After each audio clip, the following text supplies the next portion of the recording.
আসলে আমাদের আন্দোলনটা প্রথমে শান্তিপূর্ণ অবস্থানেই ছিল। আমরা দীর্ঘ ১ মাস শান্তিপূর্ণ আন্দোলন কর্মসূচি পালন করেছি, কিন্তু তাতে পিএসসির টনক নড়েনি, উপদেষ্টাদেরও টনক নড়েনি।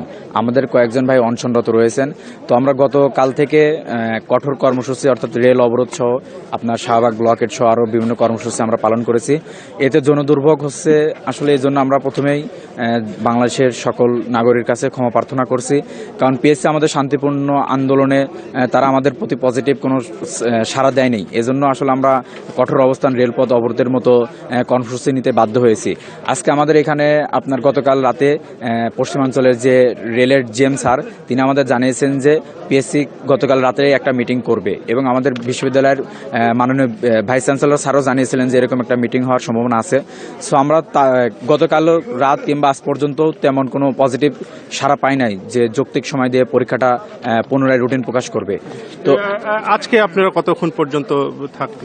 আজকে আমাদের একটা প্রতিনিধি দল আপনার সচিবালয়ে মিটিংয়ে গিয়েছে, এবং আমরা আজকে এখানে যে রেলের উপসচিব স্যার আছেন সহ আরও রেলের যে সকল ঊর্ধ্বতন কর্মকর্তারা আসছিলেন, তারা আমাদেরকে জানিয়েছেন আজকে পিএসসি 4টায় একটা মিটিং করেছে। সো আমরা আশা করছি পজিটিভ রেজাল্ট আসবে, তারপরে ফলাফলটি পেলে আপনারা আসলে আন্দোলন তুলে নেবেন।